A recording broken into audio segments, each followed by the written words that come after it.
Daripada lukisan dia yang pertama, ada lukisan dia yang kalau kau tengok, dia boleh jual sampai berpuluh-puluh ribu.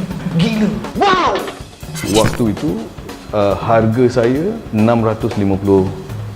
Waktu saya buat pameran, tak terjual, tak ada orang beli. Tetapi 20 tahun kemudian dibeli dengan harga yang berbeza.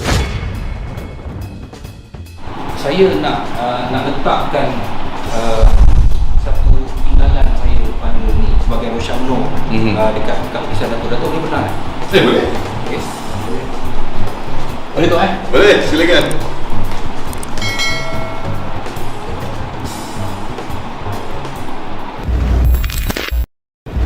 Hey, Assalamualaikum. Hai guys. Okay, selamat datang ke Suan Channel. Dan hari ni kita dalam Rojak Talk dan aku bersama aku punya kawan ni, Datuk Kai. Dia ni sebenarnya Media Prima punya CEO. Tapi aku bukan nak cerita pasal Media Prima lah. Lari sikit lah. Mungkin ramai orang tak tahu yang Datuk Kai ni sebenarnya adalah seorang pelukis, kolektor, pelukis. Dan kau tengok gambar kat belakang ni semua lukisan-lukisan dia. Kejap lagi aku akan bawa korang tour. Daripada lukisan dia yang pertama, ada lukisan dia yang kalau kau tengok, dia boleh jual sampai berpuluh-puluh ribu. Gila. Wow. Itulah lukisan, itulah art kan.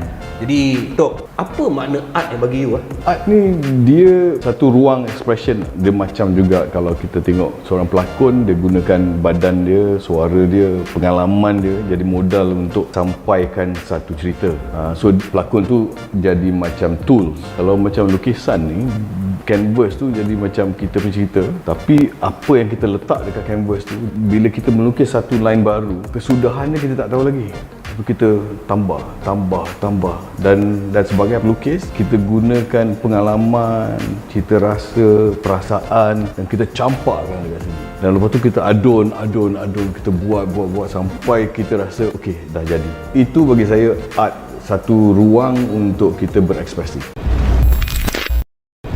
Saya banyak mula melukis bila Covid tu. Tiba-tiba ada masa yang agak panjang. Kita work from home. Saya work from studio. Jadi bila kita melukis, ada imbasan ataupun pengalaman-pengalaman waktu Covid tu. Perasaan-perasaan yang tidak menentu. Waktu tu juga ada kala keadaan, sama ada keadaan politik ke, keadaan ekonomi ke, keadaan masyarakat. Amarah masyarakat waktu tu memang bercelaru. Sebab tu dia agak kasar, agak macam-macam suara dia dekat sini. So setiap lukisan tu ada cerita saya tersendiri. Saya rasa waktu tu ini yang saya nak cakap. Tapi sama ada dia keluar dan dia sampaikan message tu dengan cara yang sama kepada mereka yang melihat tu, tak semestinya harus 100% kerana interpretasi yang melihat tu jadi lain. Oh, maknanya kalau saya tengok, saya punya andaian lah. Betul, boleh juga. Kerana saya menggunakan genre abstrak. Kalau di istilah filem dia genre lah. Kau level international sekarang tu. Orang Jakarta ni ini lukisan ni nama dia Kaura. Maksudnya kesilapan yang hitam ni, kesilapan dalam kehidupan kita yang buat. Dan sebenarnya kesilapan kita memang tak boleh cover. Dan yang putih ni dia cuba cover, tapi kalau kita dah melakukan kesilapan, memang kita tak boleh cover. So kalau boleh kita elakkan melakukan kesilapan. Uish, ni apa pula tu? Ini tu. Itu Datuk buat? bukan. Itu saya beli dari seorang pelukis dari Yogyakarta. Nama dia Eriza. Dia antara pelukis yang sekarang ni sedang meningkat naik. Masya Allah. Ini macam gunung. Betul. Gunung, lembah. Ini di kampung dia di Sumatera. Dia melukis banyak di Jogja. Tapi waktu Covid dia lari daripada Jogja, dia balik kampung dan dia terpesona balik dengan pengalaman kampung tu dan dia lukis, dia bawa lukisan canvas ni di danau, salah sebuah danau di Sumatera, dia lukis. Aku boleh nampak awan-awan yang dekat sini, bagaimana dia menggambarkan kehidupan itu kan. Dan sini kalau kita tengok awan dia nampak macam tenang, tetapi bila sampai ke hujung ini mempunyai awan yang tebal yang meneduhkan kehidupan dekat sini. Maknanya kalau kita punya amalan yang baik dalam kehidupan kita sebagai seorang Islam khasnya, kita akan dapat satu ketenangan, iaitu syurga di hujung sana yang mana akan dilindungi bumi dan juga langit. Lukisan ni macam semua orang boleh lukis ke? Macam ni kan, kalau saya tengok macam ni kan, saya pun boleh campak macam ni kan, macam tu ke? Ataupun memang kena masuk sekolah, belajar tentang lukisan ni? Dia ada dua jenis. Satu jenis pelukis yang mana dia tak ada latihan yang konvensional, tapi dia memang suka melukis. Dan kemudian hasil dia yang menilai itu adalah orang-orang yang pandai lukis. Jadi orang yang pandai lukis ni adalah orang yang pengkritik, macam pengkritik filem, orang-orang yang kolektor, art gallery.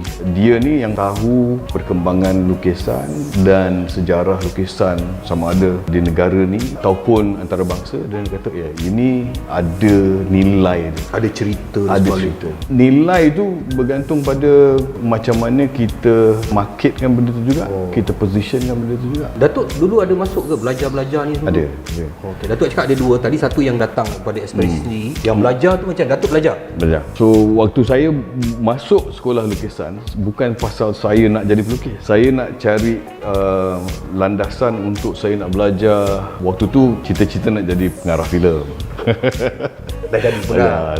Waktu tu dari pelakon saya kata saya nak jadi pengarah, saya nak belajar pasal filem, tapi saya punya apa kata orang tu, result sekolah tu tak berapa jadi untuk dapat belajar universiti. Jadi ruang ataupun peluang yang ada ialah untuk saya dapatkan diploma melalui lukisan. Saya pun tiba-tiba teringat waktu saya kecil-kecil, waktu sekolah rendah, memang saya suka melukis. Saya suka buat kraft tangan. Dia lukisan ni ada tak dia memang kalau seseorang tu dia mesti ada kreativiti di sini. Yalah, dia nak lontarkan benda ni mesti daripada otak dia kan. Daripada perasaan, otak, perasaan, mesti dia ada kena kreatif kan. Orang yang suka art ni dia orang yang kreatif. Macam mana? Saya rasa istilah kreatif tu dalam konteks macam sama ada TV ke, filem ke, dia kena cari kelainan dan dia kena cari apa yang perkataan klise ni jujur lah tapi kan.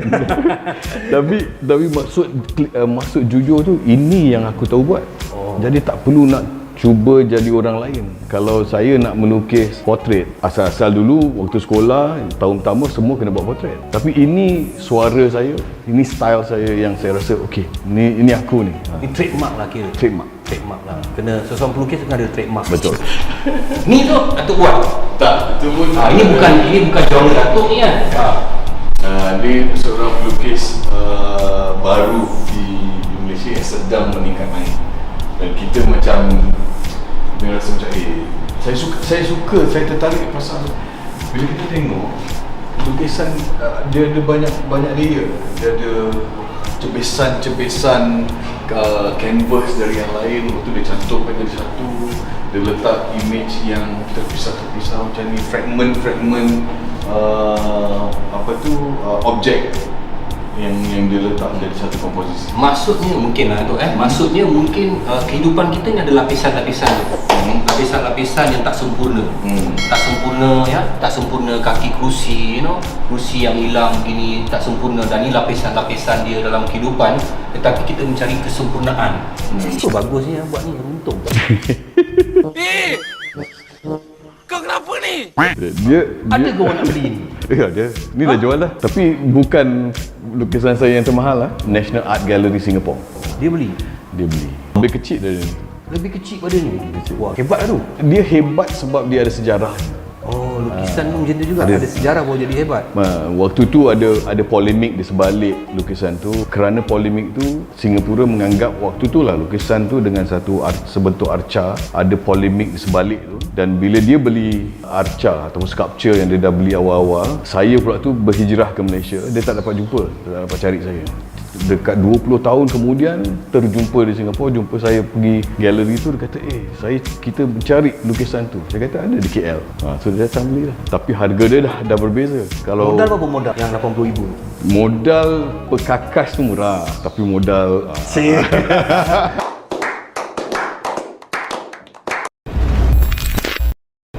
Tapi lukisan ni kalau betul-betul orang konsentrate, orang boleh hidup ke lukisan? boleh hidup dengan melukis. Ada satu istilah Dia kata pelukis ni macam penyu.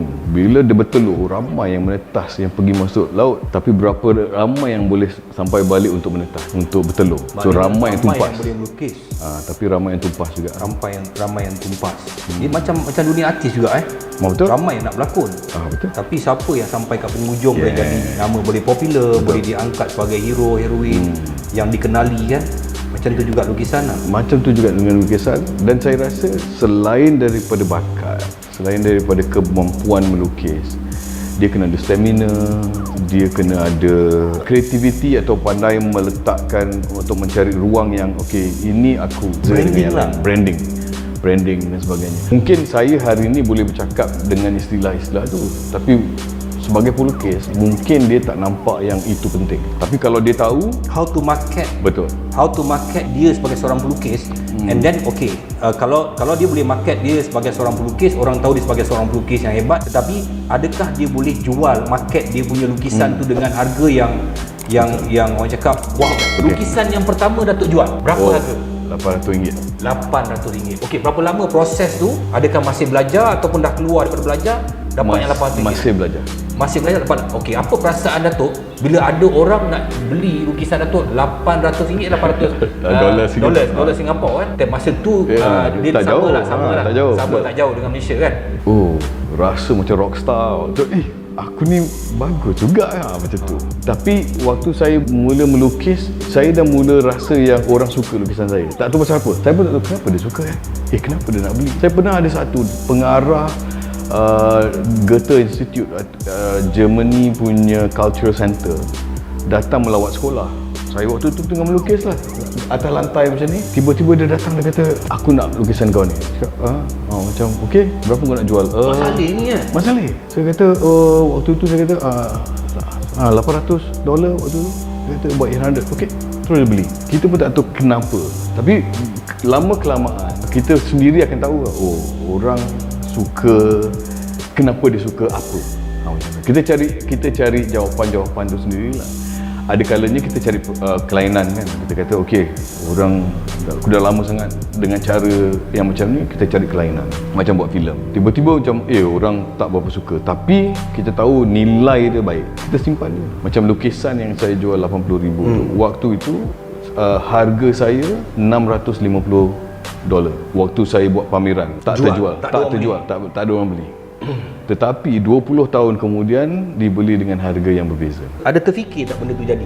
Tak terfikir. Tak terfikir. Waktu tu terfikir pasal marah, pasal ada pertelingkahan antara saya dengan pelukis tu. Dia jadi orang banyak menulis dan sebagainya. Waktu tu kita biasalah macam dunia artis juga. Kita ada polemik, kita ada pertelingkahan. Tetapi dalam dunia seni, pertelingkahan tu dianggap ini sejarah penting yang kita kena simpan. Tapi tu dalam dunia digital, kita ada banyak platform. Kenapa tidak ada satu, mungkin Datuk juga boleh menjadi teras utama menggerakkan galeri online? Saya rasa selepas sewaktu COVID ni, dari secara purata hasil karya ataupun hasil jualan lukisan, kalau saya tak silap, bila dengar kawan-kawan dan bila saya tengok ada beberapa pameran yang terjual, hasil jualan yang lebih tinggi daripada sebelum-sebelumnya. Mungkin kerana digital. Kita dah tak boleh keluar, kita layan apa yang ada depan mata. So menggunakan social media dan digital media ni untuk bantu pasarkan. Dan saya pun dah mula beli lukisan melalui social media. Tengok saya kenal ni, aku beli. Saya tak perlu nak pergi dekat pameran. So itu Datuk Kai yang saya kenal cukup lama, dan saya tidak tahu dia adalah seorang pelukis. Dan apa pun, thank you Datuk kerana sudi bersama dengan Rojak Talk Suhan Channel, dan diharap pengalaman Datuk ni menjadi motivasi yang besar kepada semua pelukis-pelukis di luar sana.